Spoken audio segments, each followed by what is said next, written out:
Hey folks, welcome back to GridBeyond's Energy Trends podcast. I'm your host, Alden Phinney, and I'm so excited today to be talking with Stephen Meersman. Stephen's the co-founder and director at Zenobē, where he leads Zenobē's global EV fleet team and responsible there for delivery, operations, product, and we have a ton to talk about in the grid integration with EVs and BESS space. So Stephen, welcome. Thanks for being here.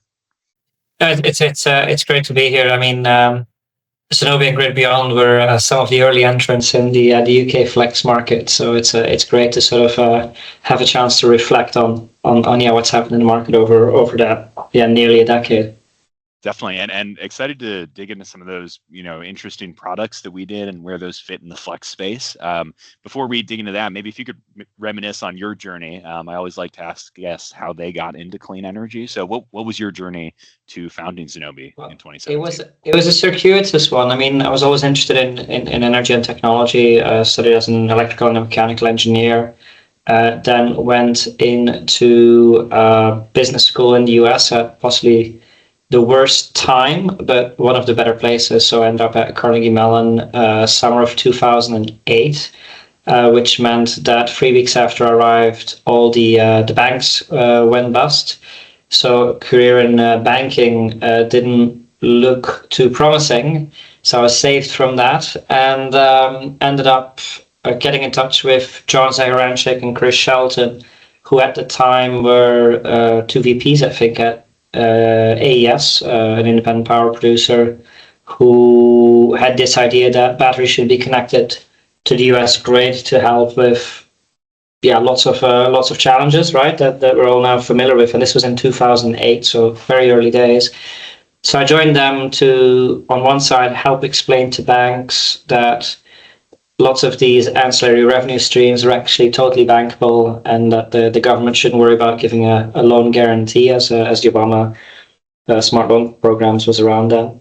And secondly, solving technical challenge, which was around, well, how do we deal with dispatch? How do we model markets and all that sort of stuff? So that's how I had my first foray into batteries.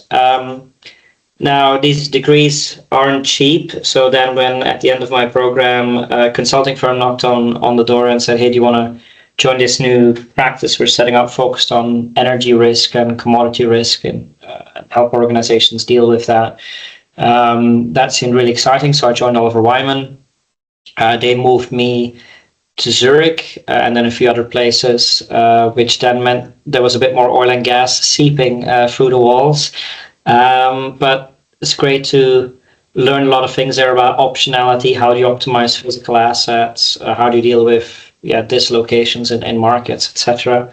And in parallel to that, I got approached by Steve Hellman and a few friends who were looking at investing in a zinc oxide battery manufacturer at the time, and that eventually became EOS Energy Storage, which is sort of doing long duration storage and a bunch of other things now. So I helped with that fundraise. That was sort of battery tangential touch point number 2. So then after I left Oliver Wyman, as so many consultants, I went into industry. So I worked for Trafigura for a while, looking at optimizing their oil terminals and refineries and shipping strategies and all the trading around that. Eventually left, and during my garden leave, started a bit of freelance consulting, and I started hearing a lot about batteries in Europe. And I was like, oh, this is strange, third time batteries come knocking. I then got introduced to James Basden, who was one of the co-founders who'd sold his business to Oliver Wyman. And while he was still on his earnout, he introduced me to Nicholas Beattie, the third founder. And then him and I sort of started running around and trying to see if we could carve out the first batteries from Enesco, a solar developer who'd developed all these batteries, projects, but didn't know what to do with them. They couldn't get them funded, right? Because with a solar park, back in those days, you got a 15-year government offtake, then you flipped it to a pension fund, and then you took that money and you did it again. But with batteries, that didn't really work. So he suddenly had all these batteries on their balance sheet, and they're like, okay, what do we do with this? It's becoming quite a drag. We don't understand it. So we raised a bit of money from friends, family, and fools, as they say, carved that out, and then turned that into a business that ended up doing lots more things, right? So we developed grid scale storage. We still own and operate that on the transmission network. But then secondly, which is not the largest business, is actually we help with the electrification of fleets and make that more economically sustainable on top of the ecological sustainability benefits. And then thirdly, we have a embryonic portable power unit where we repurpose second life EV batteries from buses and trucks into displacing diesel generators on the construction site. So that brings us roughly to today. Very cool. Yeah. And I'm sure there's a lot we could talk about, transmission connected storage. I think for today, we'll focus on EVs. That's sort of your remit and something that both Zenobē and GridBeyond are very excited about the future benefits of. I guess I'm curious, right? So it's March 12th right now. We just saw last week that oil went over $100 briefly, came back down, but still up, 30% year over year, month over month as well. I'm curious, with your background in commodities and trading, does $100 a barrel oil validate the thesis that you've been working on at Zenobē, or is it more nuanced than that, and this is just sort of one piece in the electrification puzzle? I'll start from the oil side. I mean, obviously, Strait of Hormuz, as well as the Straits of Malacca, the Panama Canal, and a bunch of others are really key choke points in global trade, and particularly energy trade or movement of physical commodities. So if something happens there, it has a huge impact. The one thing I would do to put it in perspective is $100 a barrel today isn't the same as $100 a barrel in like 8 years ago, because obviously the dollar's come down quite a bit. And there was an interesting piece from Michael Liebrecht the other day where he said, well, if you look at just the LNG exports from that region in terms of energy content, if we had to displace that with renewables, we could build that capacity in 9 months. Now, that's never been true before, right? So the fact that actually we can reduce the significance of some of these choke points with renewable technologies and all the benefits that brings geopolitically, etc., I think is quite interesting. For our customers, you don't need $100 a barrel oil to make the business works, right? We had customers when oil was at sub 80, maybe even sub 60, and the sort of the resulting diesel prices, we were still getting to parity on electric vehicles. And how does that work? Well, yes, the electric vehicles are more expensive, but if you run them enough, then obviously the difference between electricity prices and diesel prices starts to really accumulate, and electricity prices haven't jumped that much in result of the recent developments because there's so much renewables on our grid and other technologies, and I think that makes the whole system more resilient to shocks like this. And yeah, long may it continue that we reduce the dependency on these things and increase the resilience of our system. Definitely. And I think that total cost of ownership piece is so interesting, right? That we're getting down to parity now. For folks that aren't familiar, what is your transport or electric transport as a service model? Like, what does that do for fleet operators? Yeah.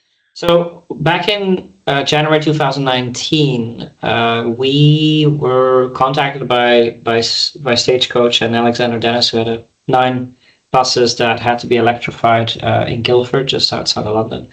And the challenge was they'd already had the buses. They wanted to connect to the grid and put the chargers in. And the utility told them, well, that'll be $3 million, which was more than the buses cost. And that'll take at least 3 years. And they're like, but the route's got to go live in 3 months. And these economics don't work. What are we going to do? We have a grant that was supporting us a little bit, but we'll have to give the money back if we wait that long.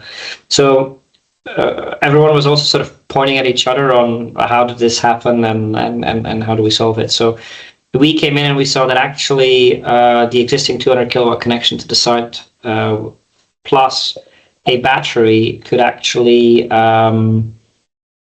get the vehicles charged on time, because you only needed that peak of 800 kilowatts for probably about 3 hours or so, and in winter, and maybe less than an hour during summer.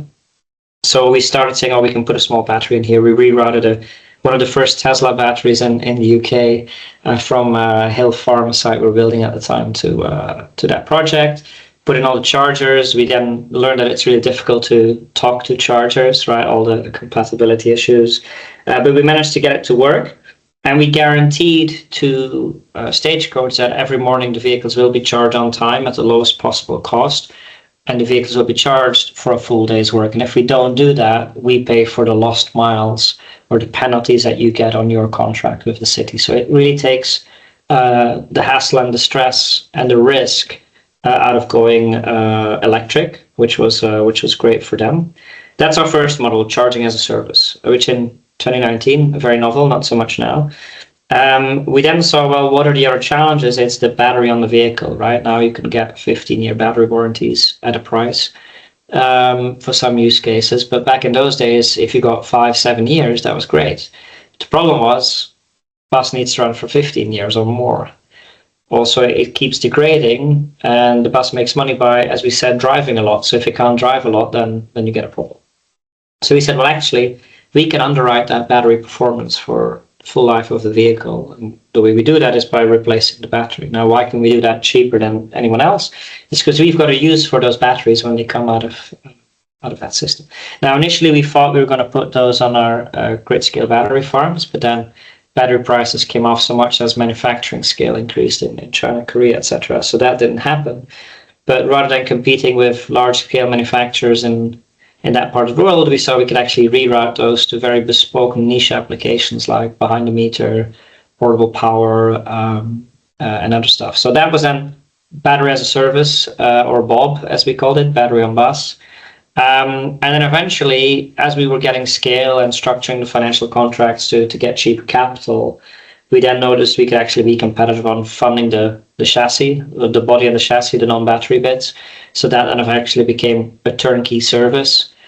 And with all the data we were getting back from chargers, batteries, and vehicle now, we could actually work out who was driving the bus. So we could start consulting our customers on using less energy, which then meant we would have to put less copper in the ground, which meant we could make the infrastructure cheaper, which meant we could actually also help them on procuring that energy and helping structure those contracts better, all to drive down cost of operation or adoption. And yeah, that's quite exciting. That I think that's what sort of allowed us to grow to now about 3,400 electric heavy-duty vehicles across 11 countries. Is that endless push for how do we take cost out? How do we make this adoption inevitable, effectively? Definitely, and I think that especially electric vehicles, it's really a case of the new technology has to be better than the old technology. You're not going to win on environmental, preaching. You're not going to win on the torque. Well, maybe for a few people you win on the torque, but having that really solid, financially sustainable model, I think is really key. One of the components that we talked about and where those devils are in the details on the finances for EV bus TiVos, especially, is on the grid connection economics, right? And so you mentioned the UK project that was sort of one of the original Zenobē projects. We've certainly seen this on projects interconnecting large industrial loads. I mean, data centers right now are experiencing a lot of these sort of grid connection constraints. I'm curious, you've seen many grid connection quotes that would kill a project. What do you think those non-wire alternatives like pairing storage with that managed charging, are those necessary for every project, or have you seen projects go forward with just paying for the full connection and not managing it? Well, data centers in some cases just pay, right, because they can afford it. Many other industrial loads aren't that lucky. The first thing that you can do as well, the kilowatt of capacity you don't need to buy is the cheapest, right? Because it's free. What we see is that typically from sort of an initial sizing of peak power requirement to what we actually end up installing, we see that we can help our customers reduce the peak by about 30 to 60%. And that's across now 160 depots. So that's quite material. Now, how does that happen? Looking at the scheduling. Knowing the bus in some cases better than the OEM, because we got so much data into, well, actually that vehicle in that operating circumstances doesn't need that much energy. You're just putting buffer on buffer on buffer. Thirdly, it's again that integrated approach, right? So I talked about buffer on buffer on buffer, but say you have a low voltage engineer who says, oh, the charger says it needs this and the losses are that. I now need to size my low voltage panel, so I'm going to apply a safety factor of 30%. Then that goes to a medium voltage engineer who says, oh, he says he needs that, but I'm going to put a buffer on that of 30%. Then it goes to the grid person who does the same, and then guess what? It goes over a magical threshold, and somebody says, "Oh, you need a gazillion dollars worth of reinforcements." So by sizing really tightly, and also having the conversations with the utility about, well, you say you need to do an upgrade, but what is that? Is it just load? Is it fault levels? Is it because we're connecting too much DC stuff, so you're worried about reactive power factor issues? Like what's really driving the no? So, and then iterating that so you can really get it down. Like what we did in Coventry, initially the assumption was they needed like 15 or 19 megawatts of power. After a lot of modeling and a lot of work with the utility, the operator, etc., we're able to bring that down to 6.6 MVA, which took about, I don't know, 10, 15 million of projected capex out of the project on day one before we'd even put a shovel in the ground. So I think know what you need, step one. And then playing with the sensitivities, right? Can you get your drivers to drive more energy efficient? Can you rotate your spare buses through the fleet? Do you actually have to charge the full every day, or can you charge on alternating days? Like all these things have to be thrown in to right size. And then after that, you then need to build in the real buffer, which is bad weather, road deviation works, outages, or I don't know, days of Christmas shopping where you're running extended services or whatever, right? So I think that's important. And then the other bit is, well, like you said, flexibility, right? Can you, through flexibility, also monetize and earn back some of your grid cost, right? So we started doing various interactions from our vehicles now with the grid, similar to how we monetize that on the grid scale batteries, and we factor that in and then lower the monthly rental that we're able to give to our customer, which is, I think, another benefit. Definitely, and I think you have an experience both with batteries as a grid asset and buses as a transportation asset. Is such an interesting contrast, because GridBeyond, right, we work similarly, a lot of industrial loads that their primary purpose is not participating in the energy market. They're there to melt steel or make cement, right? And the energy market participation is for secondary. And then the other large asset class that we work with are grid scale batteries, which are fundamentally there to support the grid, right? And that's all that they do. And so bus fleets, right, they're primarily there to move people. Yes, there's a big battery on there, but they need to be charged every morning or every route time to sort of fulfill their primary duty. How do you think about like where that flex value or where that grid value lands for those different asset classes, seeing as you've worked on both? And then I guess I'm curious, like, is that different from a short-term perspective? What does the bus or the battery do today and tomorrow versus long-term, right? If you're financing these assets, what does that mean for the grid services contracts that you want to have for those different asset classes? Yeah, for the large grid scale batteries, obviously you have to manage state of charge bounds as well, right? And usually you try never to be full and never to be empty, so you're always available to offer flex in either direction. A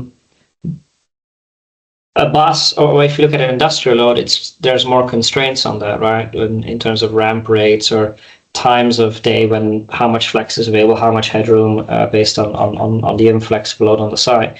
And a bus is no different than that, right? So effectively, when the charging infrastructure, when the buses are plugged in, they can need to get that vehicle from 0 to 70, 80, 90, or 100% by a certain time so it can go out on the road.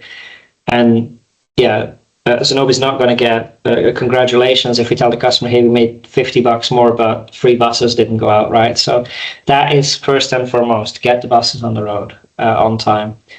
But there is flex in there, and what you first try to do is optimize the energy cost for the customer, right? That's the biggest win, because it's not just the commodity cost, it's also all the levies and the tariffs and the other sort of stuff, non-commodity costs that come on top. So optimize that.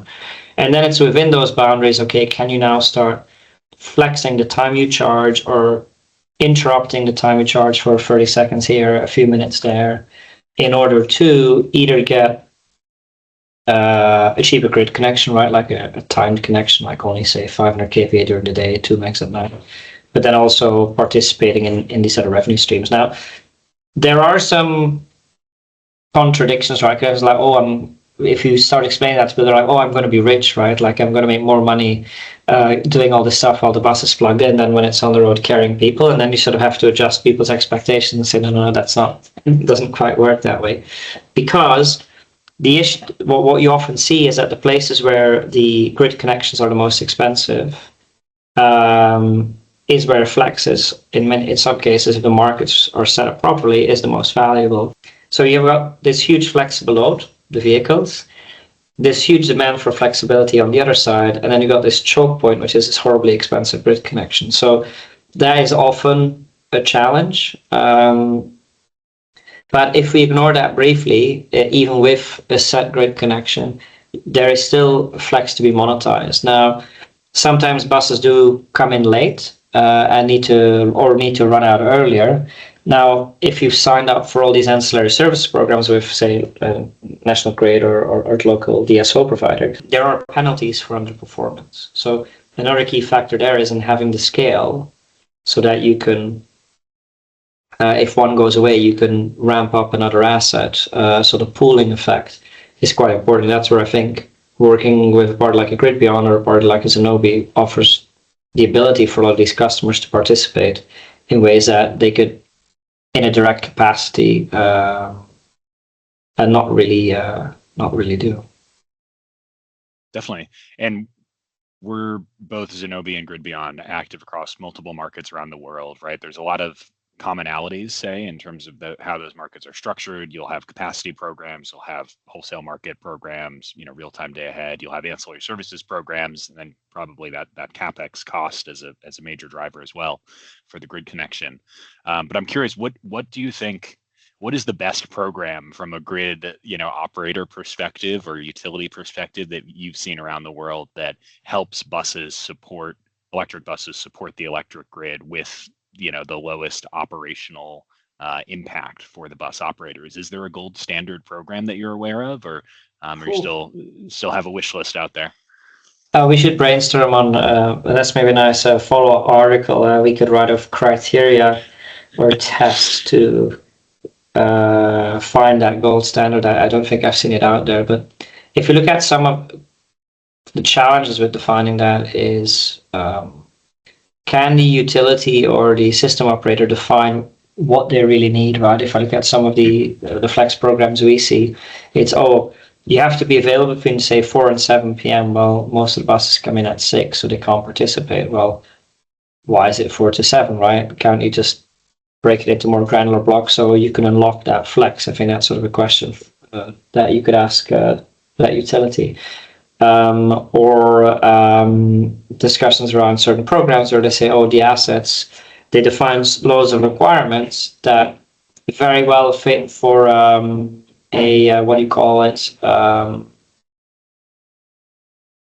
old technology asset, right? They said, this program was written for CHPs or for people to turn on off their HVAC units. It's written so specifically that if there's another technology that wants to come in and provide this service, it can't, because it doesn't meet certain tests. So again, for utilities, I would highly encourage them to be very interactive with audiences or with the market, to have that dialogue, right, and be flexible and experiment with their programs.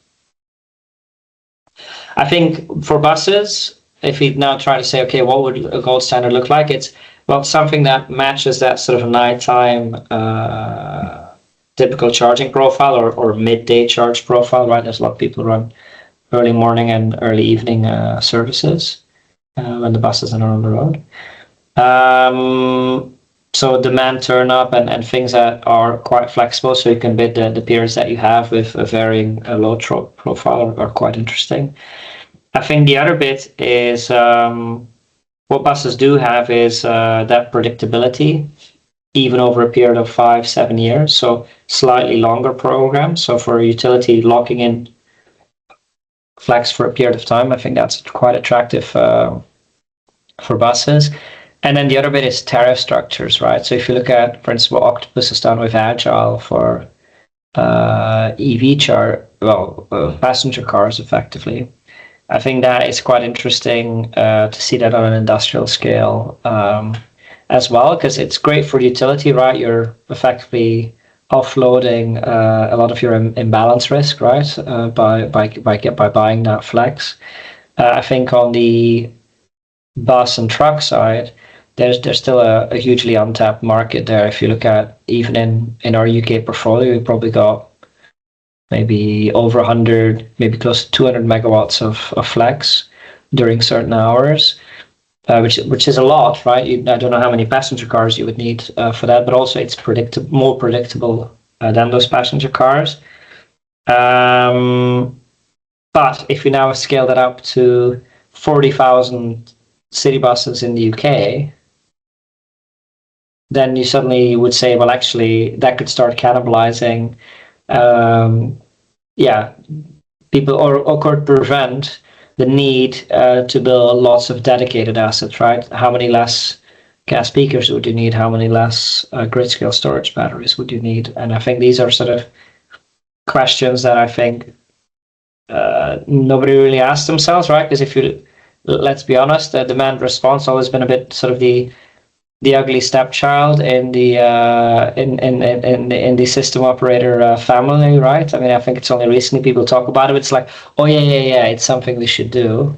It's never really been like, okay, one of the other tools, and I think that's really got to change over the next few years. And given we're in this energy transition, and frankly, let's be honest, everything's gotten more expensive. While we're under cost pressure, I think there's such an opportunity for responsive load to shine. So I highly encourage any system operators or tariff makers listening to think about that and say, okay, if you really do the numbers and you see how huge this could be, even just a small sector of EV, how do you get that engaged? Definitely. And I think your point on making sure that the program design requirements are not so tight that it's functionally just one, legacy asset class that could access it is really important, right? We've seen that sort of technology agnosticism be something driving a lot of the really large battery and other clean energy deployments in markets around the world. And I think the UK has done that really well. I mean, if you look at in terms of experimentation and or willingness to experiment, right? Because obviously keeping the lights on is the most important. But they a couple of years back they did a lot of these sort of market sounds where they did controlled experiments. Then, okay, after 6 months, test it. Nope, doesn't work. Kill the product. Launch a new one, and sort of iterate. Right? We worked a lot with National Grid, ESO, or NESO now. Back in those days, and I think that sort of continued engagement, they've showed they can do it, and I think they just need to keep at it. And I think other countries again can learn from the UK, right? Because Germany, back in the early days, the way they solved the issue was by socializing all the instability with their neighboring countries. They had good interconnectivity. The UK, being an island, didn't have that option, right? So they had to come up with another way of doing it, and I think that's actually initially what sort of attracted us to setting up our business in UK. Definitely, and I know the UK market, our collaboration between GridBeyond and Zenobē goes way back. We were working on some, I think it was frequency control by demand management contracts, back in the day, and this was just a really interesting collaboration because we were putting together different resource types. So right, you'd have buses, you'd have batteries, you'd have industrial load, all with different say in speed of response. Can a battery go instantly, whereas an industrial load might take 10 minutes to ramp up? And then duration of response, right? The battery may be depleted after 5 minutes, 10 minutes, 15 minutes, depending on the size of the battery, but there's more coming online behind it to sort of sustain that response. So I just thought that sort of FCDM collaboration was really interesting between our companies because it showed how you can aggregate those different resource types to provide a greater overall system benefit. And it was, technology agnostic enough that as long as you could provide that response profile, there wasn't, an issue in using multiple different load types to achieve that demand management. Yeah, and I think that was I think definitely one of the cooler projects because it's exactly what you said, right? In many cases, you have sort of a pooling happening, but a lot of the pooling gets sort of designed, the pool gets created when they design the different services, and then each of these are sub pools. what's cool about the FCDM project is it was really the supple, right? By the batteries reacting quickly, you could bring a lot of other technologies back under that contract. And then at the same time, the battery was able then to switch into other services and sort of dip in and out. So there was concrete value for everyone, right? The battery developer for providing the fast response, the other loads that came in, and then also for the utility for suddenly, seeing a lot more volume come in the market. Definitely. And, that I think the UK example is great, good area of collaboration between us. Could you maybe give us the whistle-stop tour of what markets Zenobē is in right now around the world? And then, maybe what markets you're looking at, like what are interesting from those sort of managed charging or battery perspectives?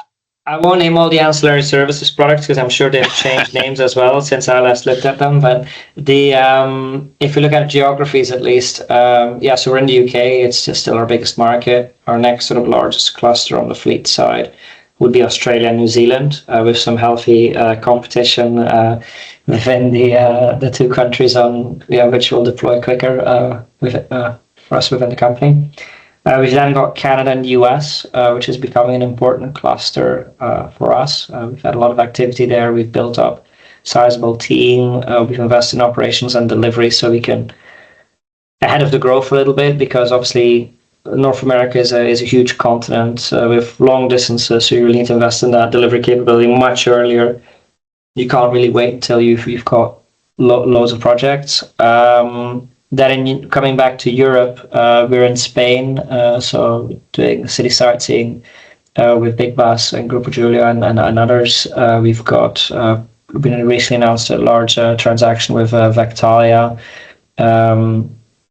which will support them on their energy transition. And then we're also active in Sweden, Finland, and Belgium. So we're now opening an office in Germany as well. We'll probably make a sort of proper announcement on that in the next couple of weeks. We now just got back from Mobility Move in Berlin. And again, it's interesting to see different challenges and different opportunities in these markets, right? Different subsidy regimes, different regulation, different ways for transport assets to interact in the grid, and different values on a lot of these ancillary revenue streams as well, right? There's things that in the UK are absolutely nearly worthless, and on the and in Germany they're a big driver. So it's sort of interesting. What does that mean for prioritizing a software roadmap? What does that mean for explaining value to customers and all that sort of stuff? Definitely, and that volatility, I think is such an underappreciated piece of how to get these projects deployed. You brought up, right, some of the Baltics saw $6 million per megawatt year pricing a couple of years ago for batteries that are now only making 60,000 per megawatt year.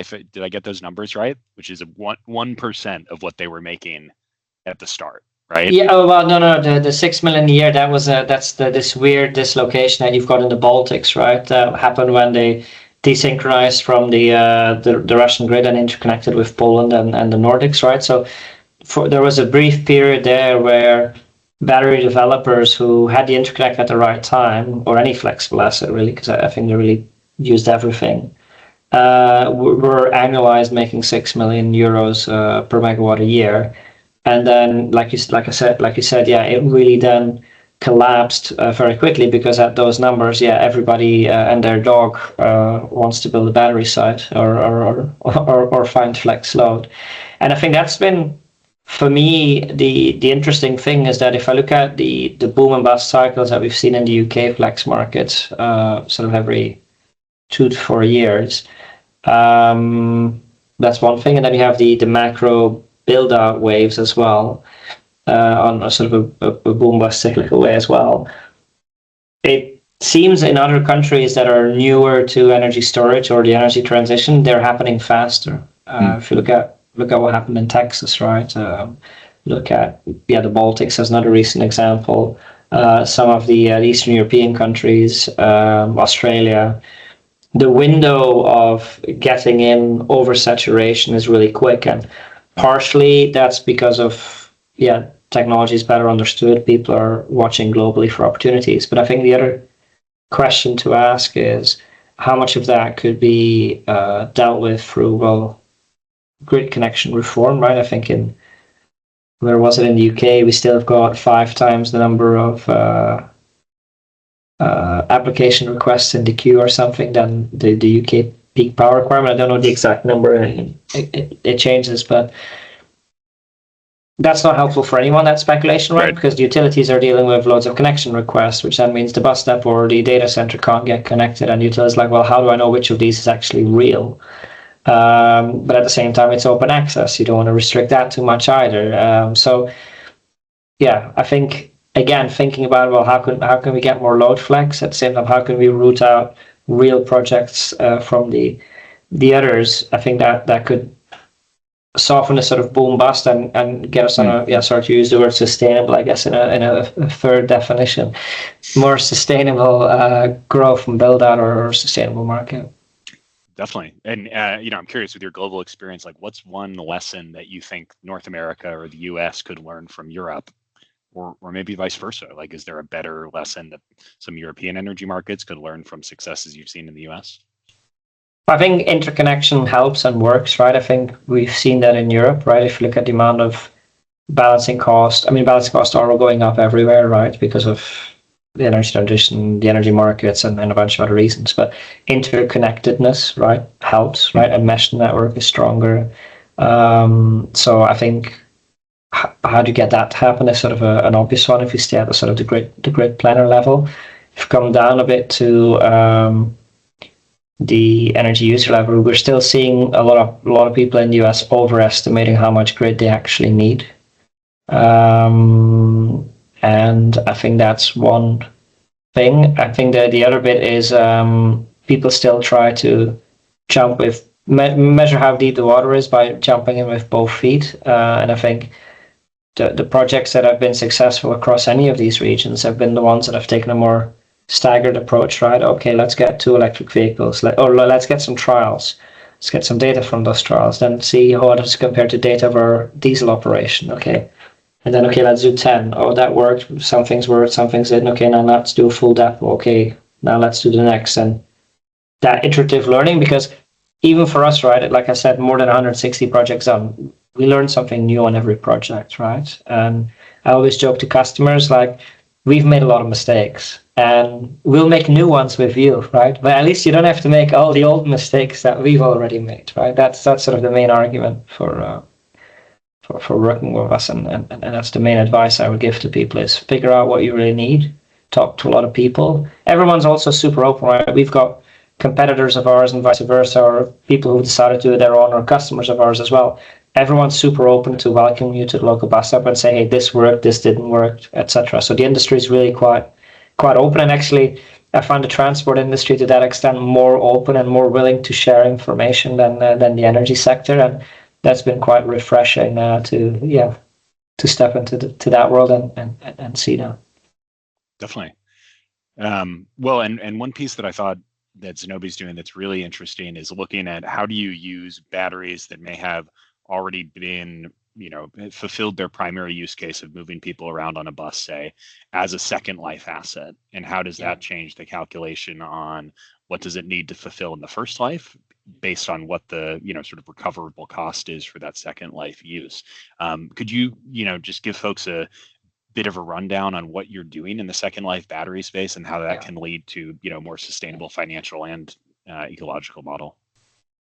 Yeah, so I think it's worth, again, a bit around terminology, right? We don't need more acronyms in these industries, but maybe a few definitions first, right?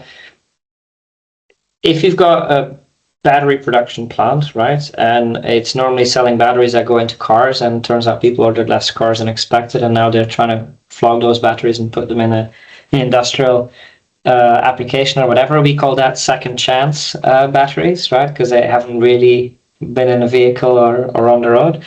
Now, assume that one of these batteries did make it onto a vehicle at some point and has then been driven for many a year to the point that actually the state of health is below the minimum state of charge it needs on say the worst day of the year in terms of energy consumption, then it needs to be taken off. Now you've got the 5 R's of waste management then coming in, right? Sort of, reduce, refurbish, and all that other stuff. But eventually, you'll get to the point of, okay, can I reuse this? And then you look at lower value applications, in fact, right? The most valuable thing for a battery to do is to be turned into kilometers or miles, depending on where you are.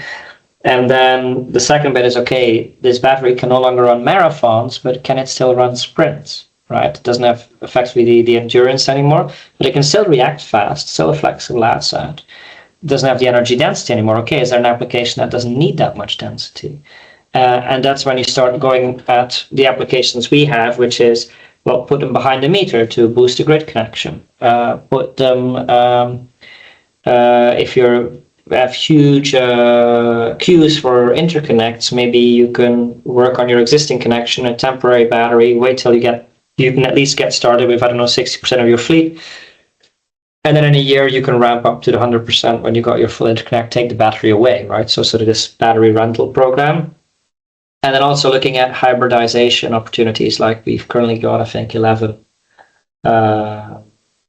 batteries powering tower cranes at Sizewell C, which is reducing the diesel consumption and potentially making the people supplying the diesel a little bit unhappy, because not only are we helping them use less diesel, we're also reducing the amount of generators that they need to hire and the size of those generators, right? Because a battery can ramp really quickly.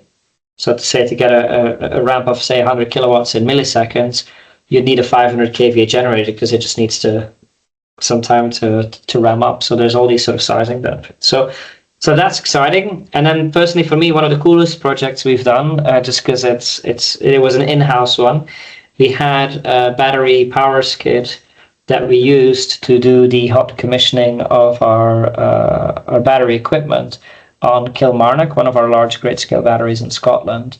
So we could do that before the grid connection was there, which meant we could go live quicker. So huge financial savings, and we didn't have to do what is sort of common practice in the industry now, which is use a load bank and a diesel generator. So it was good for the environment. Neighbors loved it because less noise. So it was sort of really cool, because we had an old bus battery now in a second life powering a first life grid scale battery asset, right? So it's like all our 3 business units tick. And we're now trying to roll that out as sort of the new standard on how to be a conscious contractor in the grid scale storage space. So I think that's quite exciting. Definitely. You talked about buffer on buffer earlier. It sounds like you all are doing battery on battery to get to that hot commissioning stage, and that's a really fun use case to sort of self-sustain the energy. Yeah, it saves money, right? That's the other nice bit. It's ecologically sustainable and financially sustainable. And for me, it's important we look at how do we not just sort of talk the talk and say, oh, it's very bad, there's a diesel bus there, oh, there's a gas speaker there, very bad. But no, even within our company, within our supply chain or our own little bubble, how do we do the things we do better? I think that's always important to do, right? Because it's very easy to do somebody else's accounts, but we got to make our own as well. Yeah, definitely. And Stephen, I really appreciate the conversation today. There's one question I would be remiss not to ask you as a thought leader in the vehicle and grid space. Is you're a bit of a contrarian on V2G and where that fits into the energy mix. For folks that maybe haven't heard you and your opinions on V2G, where do you think vehicle to grid charging fits in this overall energy mix versus, say, the V1G managed charging deployments that you're doing now? Yeah. Well, the first thing is, like I said, this industry does need more acronyms. So that's the first thing I don't like about V2G. And the other bit is acronyms are often used to sort of obfuscate something very basic, right? Or make it look a lot more grand. Vehicle to grid, what they are trying to actually say, and that's why the 2 is there, is because it's bi-directional flows on, say, an EV charger, right? So rather than just putting energy into the battery, you also take it back out, and you can do that flipping back and forth really fast to support frequency on a grid, or you can do that very slow to maybe play time of use tariffs and power your house and save on your energy bills or stuff like that. Now, the issue I have with that is everyone said, "Oh, again, let's people are calculating themselves rich, etc." But what a lot of people didn't factor in was the battery degradation, right? So you have some charger salesmen out there, or some energy aggregators who are like, "Oh, well, we're going to do all this, we're going to make lots of money, we'll take, I don't know, 10%, 30%, whatever." And then they're cooking your battery and they're not reimbursing you for that, right? So if you factor that into your return calculations, happy days. But I see a lot of people aren't. And there's a lot of people out there not listing the caveats or the fine print. So that made me quite upset. And then the other bit is that there's not a lot of V2G chargers out there, and they're usually quite expensive. And the question is, well, why do you need bi-directional charging? Because, again, GridBeyond being in the industrial load management, you know this through and through, is that you can generate, well, a generation increase or a load decrease from the grid perspective, it's the same. So what we can do with unidirectional chargers, not the bidirectional one, so the standard charger that you have everywhere, as long as you can wobble them up and down quickly enough, i.e. change the charging speed quickly enough, you can do anything a V2G charger does without the battery degradation, without paying the premium for the charger, and without a lot of the other issues of getting export capacity or issues around sort of round trip efficiency, right? Because on the energy you import, you pay non-commodity costs. On the energy you export, you don't. So you lose that. Again, something to factor into when somebody's trying to sell you V2G snake oil.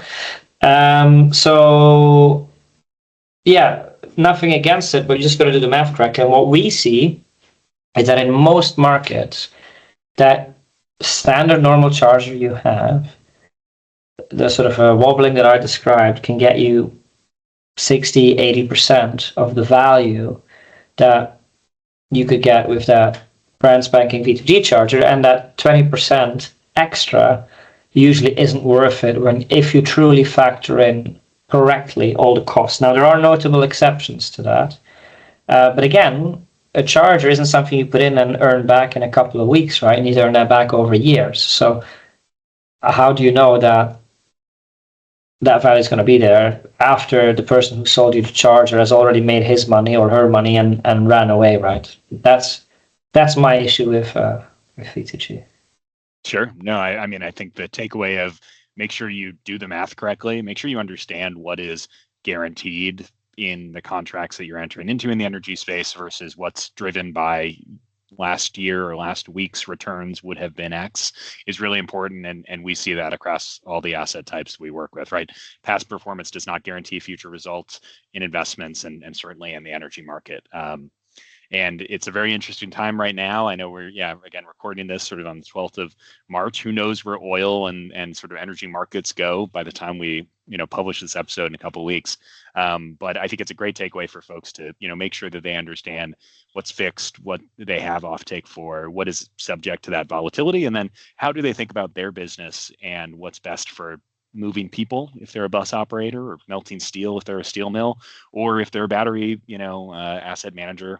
What are the trade-offs maybe on sort of, the structured offtake? And who can be a trusted partner that's aligned with what you're looking to achieve, right? I mean, you should always make sure that you understand how the partner you pick, how do they make their money, right? And are they aligned with your incentives of the bus going out or getting your energy costs lower or whatever it is, and then making sure the incentives for them, make sure that they stay aligned. Definitely. And I know Zenobē's been a great partner for GridBeyond over the years. If folks are interested in partnering with you at Zenobē, Stephen, what resources should they go to? Frankly, they should just go to our website, right, zenobē.com, or go on LinkedIn and pick their favorite contact and send them a message effectively, right? So we're accessible. Great. Well, Stephen, I really appreciate you being accessible for this podcast. It's been a great conversation, and I look forward to seeing how we'll collaborate in the future across all the different batteries and batteries on wheels that we're working on across the world. Yeah, it's great to be here. Thanks, Alden. Thanks everyone for listening, and yeah, we'll see you next time on the next episode. Take care.